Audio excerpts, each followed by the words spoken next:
Rassie, our boys fought like lions out there. Remember the time? It seemed like the ruck contest, the line-out contest, and the maul defense all night long was a problem. The timing of that, such messy ball behind the ruck. Yeah, I think the scrum contest was very even. They got up and sometimes I think the maul, we were pretty static. I don't think they really got a try from a maul, so I think that was pretty. But I think the ruck, as you say, rightly so, was the ball was always bouncy, fast, getting out, a little bit messy. You can actually say, or maybe say it's because of the weather, but New Zealand playing exactly the same weather with the same ball, and their ball was much more steady, and you can't just pinpoint that on Grant. It's the way the ball comes out. And I don't think they did anything illegal there. We just didn't control it well enough. So I think it's spot on. Teams come down here and they'd go down 14-0. It's a tough hill to climb. You had to lead a comeback and ignite one. What did you tell the guys to stop that and get back in the match? Yeah, I think we always knew that New Zealand wanted a fast start, and I think it's a group of guys that are always willing to stand up and fight. So yeah, very proud of how the guys came back. I think that there was always a sense of calmness within the group, whether it be when we were down there attacking or behind our poles after those first two tries.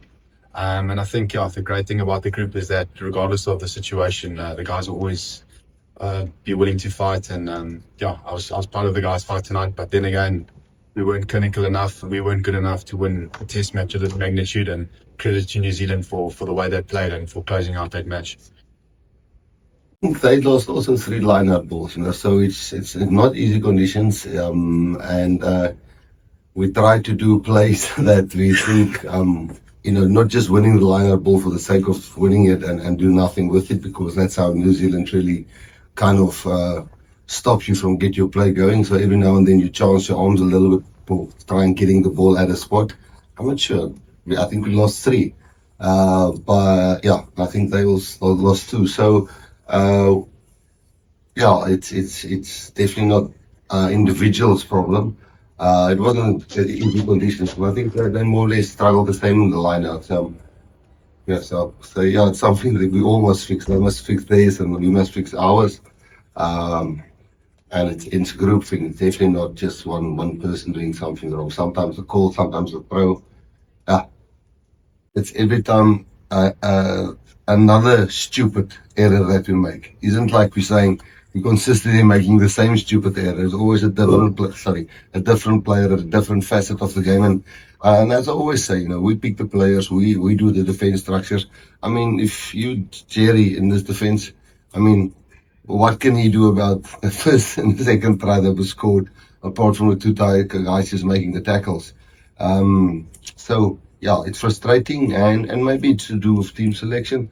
And sometimes we as coaches and management must put up our hands and say, hey, we're getting it wrong sometimes with combination wise. And of course, if we got it always right, we will be number 1 in the world for forever.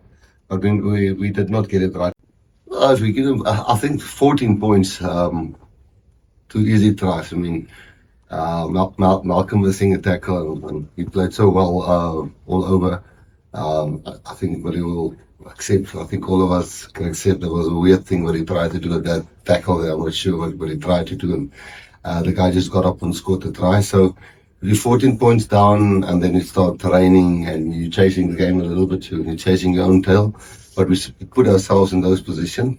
But then I thought the guys that we brought energy, brought some fight. I think it was maybe the right thing to have a 5-3 split, because the 3 backline players that came on really had a good impact. I thought Kurva settled down the breakdown.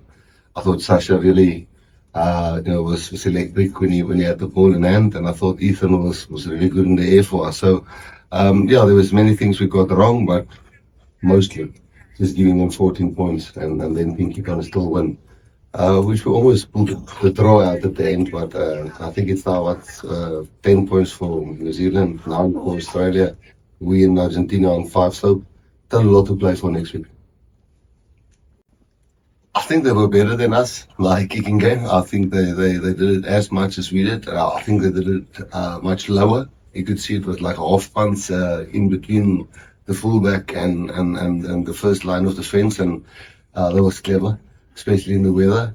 And they were well prepared for our kicking game. And I think it was two teams who was desperate to win. I think at the end, you could see that we wouldn't have won the game, but we were close to a draw. Not that there's any consolation, or I say that we played well at all. They were much better. But it was two teams that was desperate for wins, and I think we overwent to like very conservative play. Even their tries was from kicking games and one great line-out move at the back. So and ours was like a bit of a rumble close to their try line. So I know it will open up next week. You know, if we win, they might be in 11 and we might be on 9, or we might be on 10 and they might be on 10. So it's still a crunch game and might be still just Test rugby. And we've got the weather wrong the whole week. We thought it was going to rain the whole week, and we tried that today, and it was the other way around. So let's see what the weather's like in Wellington. But we'll definitely make some changes in our